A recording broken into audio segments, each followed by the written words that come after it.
धन्य हैं वो जो शोक करते हैं क्योंकि वो शांति को पाएंगे।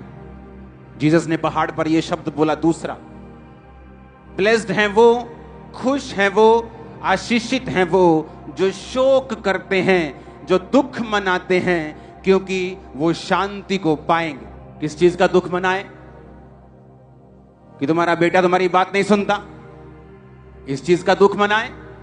क्योंकि जीसस ने कहा धन्य हैं वो, खुश रहेंगे वो, आशीषित हैं वो जो शोक करते हैं, जो दुख मनाते हैं क्योंकि वो शांति को पाएंगे। किस चीज का दुख मनाएंगे? कि आपका हस्बैंड आपकी बात को नहीं सुनता? किस चीज का दुख मनाएंगे? आपके पास पैसा नहीं है? किस चीज का दुख मनाएंगे? वीजा नहीं लगा? नहीं, ये परमेश्वर इसके बारे में बात नहीं कर रहे। वो कह रहा है धन्य हैं वो जो शोक करते हैं। शोक इस बात का कि आज आप प्रार्थना करके नहीं आए, शोक इस बात का कि कल आपने बाइबल नहीं पढ़ी थी, शोक इस बात का कि अभी भी आप उस गुनाह में फंसे हुए हैं जिसमें आपको फंसा हुआ नहीं होना चाहिए। बाइबल कहती है धन्य हैं वो जो शोक करते हैं, वो शांति को पाएंगे। एक बंदा पापी चर्च में आके अपने मुंह को ऊपर भी नहीं उठाता और छाती पीट पीट कर बोलता है, हे खुदावन मुझ पापी के ऊपर दया कर। शोक करता है वो अपनी आत्मिक जिंदगी के लिए, उस शॉर्टनेस के लिए, उस कमी के लिए जो आत्मिक जिंदगी में एंटर कर चुकी, उस चीज का वो शोक मनाता है कि मैं वो नहीं कर पा रहा हूं जो मुझे करना चाहिए। जीसस ने कहा अगर तुम इस चीज का शोक मनाओ तुम शांति को पाओ। और जब जीसस क्राइस्ट शांति देते हैं, आपके आसपास बवंडर चल रहे हो, आप शांति में हो। स्ट्रेस आ गया, इकोनॉमिक ऑपरेशन, डिप्रेशन आ गया, आप फ्री रहेंगे, आप शांति में रहेंगे। और कनाडा ने वीजा देना बंद कर दिया, आपका आ जाएगा, आप शांति में रहेंगे। नहीं आएगा तो यूएसए वाले दे देंगे, उससे अच्छी कंट्री में चले जाएगा, डोंट वरी। क्योंकि धन्य है वो जो शोक करते हैं। दाऊद से गलती हुई और शाऊल से भी। इवन मुझे तो ऐसा लगता है कि शाऊल की गलती जो थी वो दाऊद से थोड़ी कम थी, लेकिन शाऊल मारा गया और दाऊद बचाया गया। रीजन क्योंकि शाऊल ने शोक नहीं किया।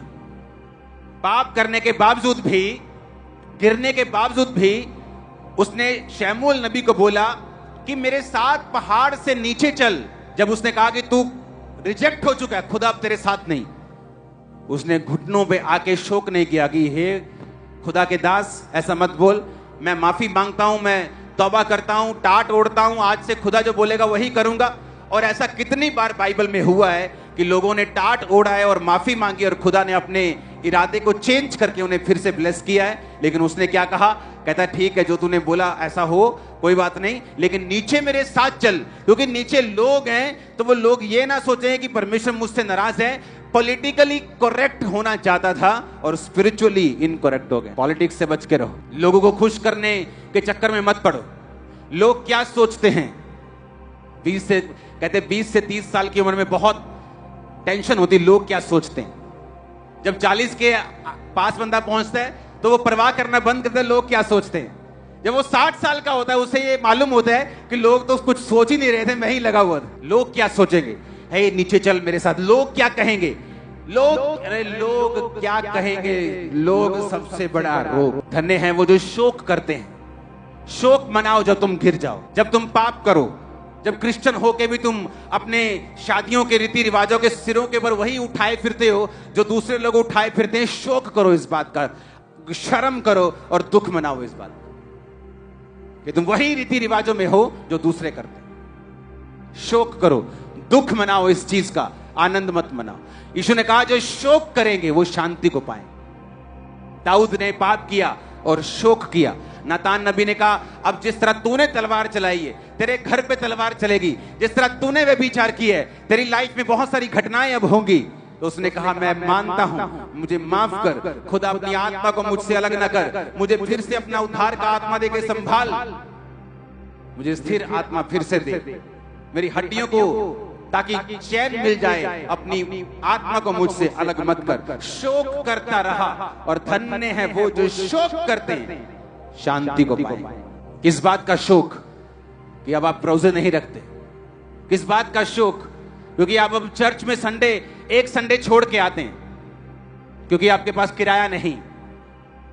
और जब वही डॉक्टर बोल दे कि भाई साहब आपके पित्ता भी निकालना पड़ेगा, मर जाओगे, तो 20-30 हजार का इंतजाम कैसे 2 मिनट में तुम करते हो, देखो फिर। लेकिन हमें शोक नहीं, पहले जब ब्लेसिंग नहीं थी तो चर्च में सुबह 8 बजे आके बैठ जाते थे।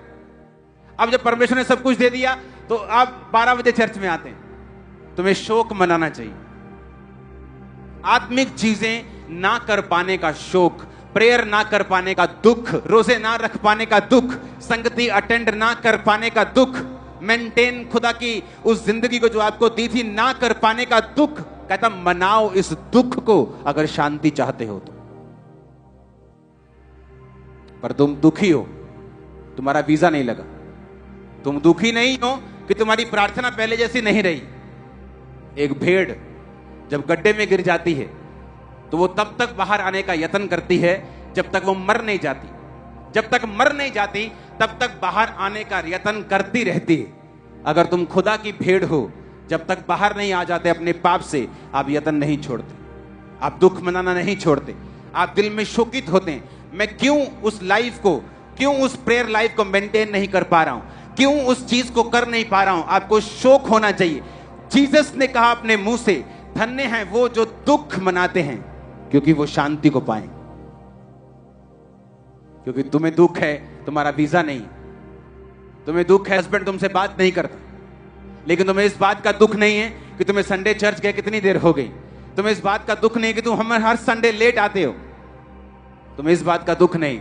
और जब तुम्हें इस बात का दुख नहीं है तो इसीलिए शांति भी नहीं।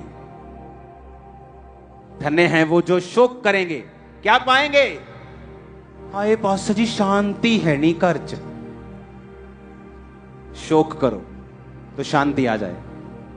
जीसस ने कहा दुख मनाओ आत्मिक चीजों के लिए तो शांति आ जाए। आमीन। ऊंचाई बरकत तुम्हारी।